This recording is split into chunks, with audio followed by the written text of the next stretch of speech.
This will be a day long remembered. Now I am the master. Welcome to another episode of Legends and Theories. And welcome to my review of Batman the Audio Adventures. This is sort of like an audiobook series, although I think it's supposed to be more of a podcast that was originally from HBO Max and is now, I think, available on basically everything. So if you have Audible, I think maybe Spotify, Apple Podcasts, or maybe really whatever, I think it's on there. And this is honestly a really great series, so if you haven't listened to it yet, I would recommend go watching or really listening to it first. But going into it, it's more of a kind of like darker humor series, which still does take things serious enough, but it still is a little more comedic than other Batman stuff. Of course, it's probably shown with certain characters like that was probably a great example, which is a personal favorite of mine, was Blabo the birthday clown, who is just a birthday clown who got really bad luck with the Joker existing and people confusing him for the Joker and not wanting to hire him.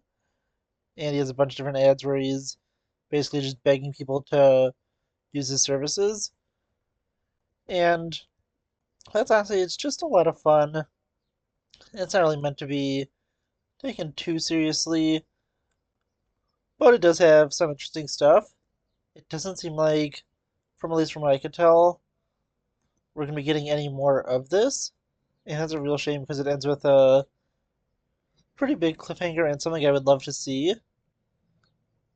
And going through this, although it does have a lot of characters, I'll be focusing mainly on the main ones and talking about them and their stories since there's just so much to talk about with this.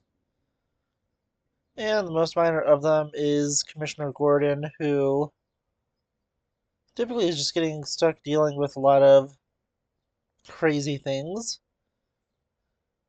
But moving on from him, since there's not much to say about him, I'll move on to the more major characters. And I think it's just appropriate to talk about Alfred and Robin together. The two characters, they're not always sharing the screen, or I don't know if that's just kind of the best term to use, even though it's fully audio. And even though they don't spend all their time together, I'd say there's a good amount of it, and there isn't a huge amount for them, where they're usually just assisting Batman. And both are pretty good. Alfred's generally just being annoyed by everything Bruce is doing, and Robin's usually just there to help. And there's nothing too much to say about them, but going to their endings, Robin is captured by the Joker, and Alfred is taken by Two-Face. Both things are pretty interesting to see, and I do wish there is a continuation of it, but I'm not really sure if there will be. Moving on, let's just move on to Joker and Two-Face. Joker is just generally there committing crimes, and he's doing some pretty dark stuff. Although I feel like everything with his final plan was a little disappointing and didn't really feel like something the Joker would do. I still think that Joker was entertaining overall, although he takes a major backseat in season 2, mainly to give time for Harley Quinn to be obsessed over him. And all season 1 really does is, with his plan, causes the creation of Harley Quinn through a different backstory where she falls into a vat of chemicals the Joker makes that makes people fall in love with whatever they're thinking about. And since the Joker throws Harleen Quinzel off of the bridge or balcony or whatever to the Vatican chemicals. He is the last thing on her mind, and she falls in love with him. And while that is interesting, I think that honestly it would be just a lot better to have a little bit something bigger for him to have at the end. Although, as I said, the story is pretty interesting when he's talking about his giant plan. I feel like it just feels like something bigger should have happened, and it feels kind of small scale for the Joker, and I don't know, just something I feel like he wouldn't fully do. But I want to know what you specifically think of that. But now going to Two-Face, he was honestly probably the most interesting character done in this, and everything with Two-Face was just a lot of development where there's a lot of psychological warfare being done on him. Batman takes his coin and switches it with one that's gonna go on heads more often than not. His personalities are also pretty unique in this, where Harvey Dent is, just more of a rational person, and the Two-Face identity is more of like an animalistic and it's like kind of savage identity for him, where he is just fully giving in to his kind of like base impulses, and it's an interesting take on him. But I think the best part is when you get to the end and he is starting to become cured by Scarecrow, but it really doesn't work without a very dangerous chemical he's being given, and Bruce Wayne is trying to help him, but an attack by Scarecrow causes Alfred to reveal that Bruce is Batman by taking Harvey to the Batcave, and he kind of flips out there and kidnaps Alfred. That's a story I specifically want to see the end to, because that's honestly the most interesting one. But moving on to what's probably even more just kind of fun was the Penguin, who, like certain adaptations, doesn't like being called Penguin, and does some pretty dark stuff as he's losing control of the underworld slowly over this. He calls in the people from Santa Prisca at the end to bring in help and support, so I'm assuming that means in what they were going to have to be season 3, if they're not going to make it, or if they do make it, would have intended for the reveal of Bane. But that was honestly just, it was interesting with him. It was usually a lot of fun, but nothing too crazy.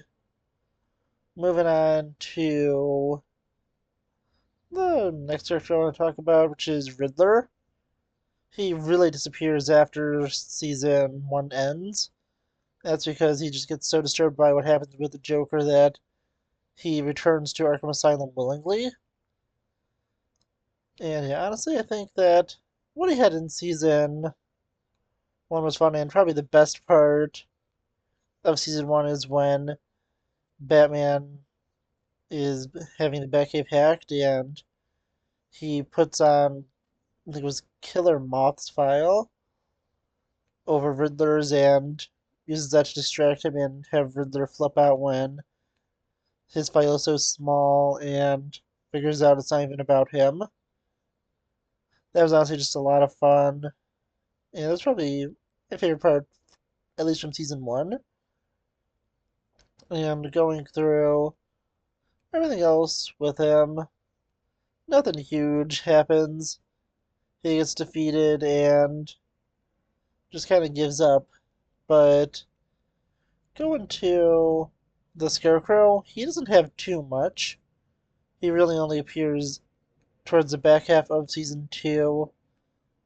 But he does have interesting stuff where he uses fear gas on Batman, or really on Bruce Wayne, but also trying to cure Harvey Dent of his Two-Face persona, and he also has just so many other interesting things where I think it'd be really interesting to see more from him. He also gets a movie from Bruce Wayne towards the end of the season where he is supposed to want it because it has some great psychological benefit where Basil Carlo, who I'm not sure if he became Clayface in this or just kind of went nuts, went on like a killing spree, and the movie's supposed to like drive people crazy, and he's supposed to be showing that, which is one of the other twists and cliffhangers set for the end of the season. And I do hope that it is continued to get these resolved, but I really don't know. Moving on to just some of the other characters, there was just so many other fun things that happened in it.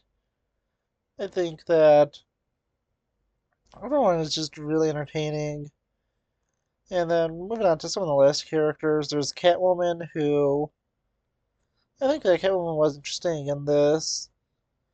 She's more of the, the cat protector, but she also is going against all the small-time criminals. So it was kind of fun to see some of them in there. And moving on finally to Batman, everything with him is great. His main goal is to go and save Harvey Dent and just stop the villains in general, although he really wants to save Harvey. And everything with him was honestly just a lot of fun. It was pretty interesting, and I think that overall it was all really enjoyable. But honestly, I want to know what you think about it. Have you listened to this?